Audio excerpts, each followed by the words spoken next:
आपके अपने लगन पर ही, कन्या राशि पर ही मंगल का गोचर परिवर्तन हो रहा है। ठीक 18 अगस्त से लेकर के 3 अक्टूबर तक ये मंगल देव आपके लगन पर ही प्रभाव अपना जमाए बैठेंगे। इस मंगल का वास्तव में आपके जीवन पर क्या प्रभाव पड़ेगा, इसी बात पर हम यहाँ पर ये वीडियो लेकर के आए हैं। ध्यान रखिएगा, नक्षत्र ज्योतिष की एक सिद्धांत होती है कि कोई ग्रह अपने नक्षत्रों के अधीन होकर के हमें किसी भी प्रकार के इवेंट को यदि देना है, कोई घटना को यदि घटित करना है, तो वहां से हमें प्राप्त होता है। तो हम दो भागों पर इस वीडियो को बांट रहे हैं। पहला तो आप ये समझ पाएंगे कि इस मंगल का गोचर परिवर्तन जो आपके लगन पर हो रहा है उसका क्या प्रतिफल होगा, और दूसरा आप ये जान पाएंगे कि 3 नक्षत्रों पर इनका संचार भी होगा, जो कि सूर्य, चंद्र और मंगल स्वयं अपने ही नक्षत्र पर होंगे, इसका क्या प्रभाव होगा। आप सब समझिएगा कि लगन पर मंगल का आना, आपके स्वयं अपनी राशि पर आना, कन्या राशि पर मंगल का आना कोई बहुत अच्छा नहीं माना जाएगा। क्यों? क्योंकि मंगल के लिए ये शत्रु राशि मानी गई है। तो कहीं ना कहीं उस शत्रुता की भावना को रखते हुए मंगल यहाँ पर अशांति का वातावरण क्रिएट करेंगे। इस समय पर मंगल चूंकि हमारी अंदर का क्रोध है, तो इसलिए उस क्रोध को प्रदर्शित कर सकते हैं। मंगल चूंकि ये लगन पर आ रहे हैं, लगन हमारा शरीर होता है, तो शारीरिक दृष्टिकोण से आपको बहुत सतर्क रहने की आवश्यकता है। स्वास्थ्य में नरमा गर्मी की संभावना यहाँ पर आपको देखने को मिल सकती है। मंगल हमारा ब्लड का कारक होता है, तो यदि आप पहले से रक्तचाप से या ब्लड प्रेशर की शिकायत आपको है, या किसी प्रकार से रक्त संबंधी कोई विकार है, तो उससे भी आपको बचना होगा। ध्यान रखिएगा। लेकिन इसी समय पर यही मंगल देव कई प्रकार के शुभ स्थिति को ही बनाएंगे। पहला शुभ स्थिति वो होगा जब ये 18 इसी बीच में 18 तारीख से लेकर के 3 अक्टूबर के बीच में, 18 अगस्त से लेकर के 3 सितंबर तक के यही मंगल देवता उत्तरा फाल्गुनी नक्षत्र पर होंगे, जो कि सूर्य का नक्षत्र है। सूर्य को देखा जाए तो सूर्य आपके 12वें घर पर अभी गोचर भी कर रहे हैं और 12वें घर के मालिक भी बनते हैं।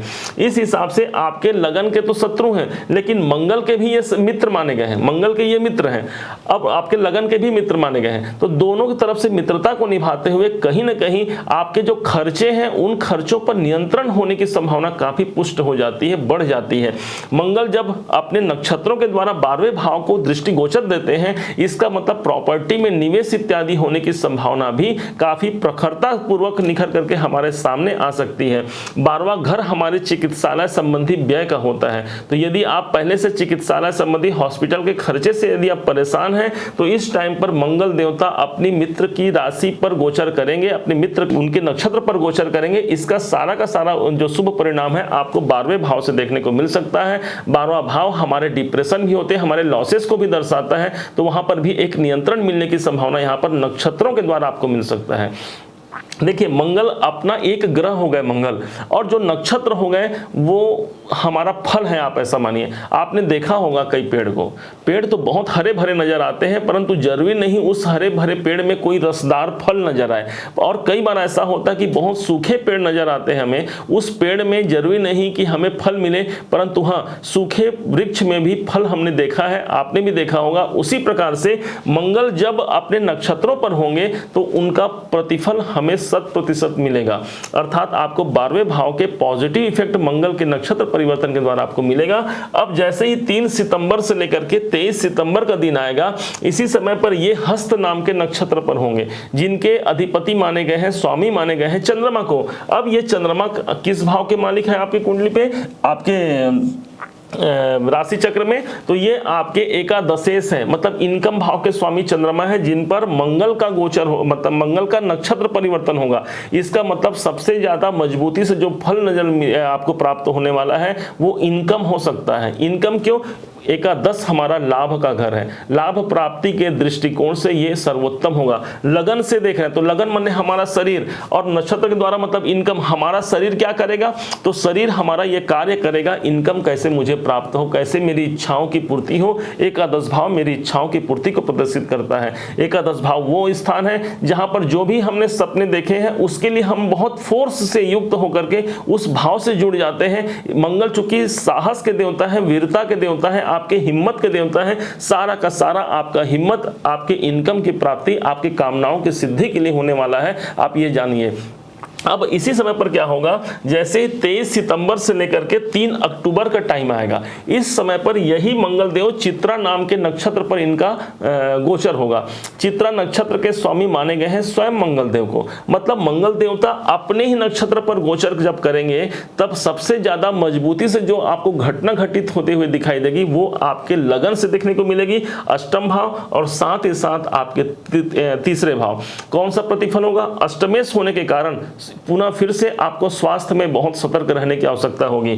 तृतीय होने के कारण चैलेंजिंग सिचुएशन को बढ़ा देंगे, संघर्ष की स्थिति बना देंगे, परंतु ध्यान रखिएगा लगन पर मंगल का होना वो सब कुछ आप झेल पाएंगे। मंगल स्वयं एक साहस है, इसलिए आप में एक साहस बना हुआ रहेगा। अपने उत्तरदायित्व का निर्वहन करते हुए आप इस मंगल के ट्रांजिट को भी बहुत अच्छा बना पाएंगे, ऐसा मेरा उम्मीद है। क्योंकि लगन पर जब मंगल आते हैं तो यदि हम बहुत शांत बैठ गए हैं तो नहीं भाई उठो अब कार्य करो, ये सब कुछ प्रदान करते हैं मंगल जब लगन पे आते हैं। मंगल चूंकि क्रोध के कारक होते हैं, वीरता के कारक होते हैं, ये सब कुछ भी देखने को मिलेगा। तो क्रोध से इस समय पर बचना चाहिए भाई, मंगल को प्रभावी नहीं होने देना है, क्योंकि ये मंगल सदैव के लिए आपके शत्रु हैं। अब इसी मंगल को यदि हमें बहुत शुभ बनाना है, बहुत अच्छा बनाना है, इसके लिए सबसे उचित जो इस टाइम पर आप कर सकते हैं, नीम का दातून, जो एक नीम पेड़ होता है आप सब जानते होंगे, उसका डंडा तोड़ लीजिए और अपने दांतों में इसके सुबह इसी से मंजन कीजिए। इससे होगा क्या, माना जाता है एक टोटका है लेकिन बहुत प्रभावी टोटका है,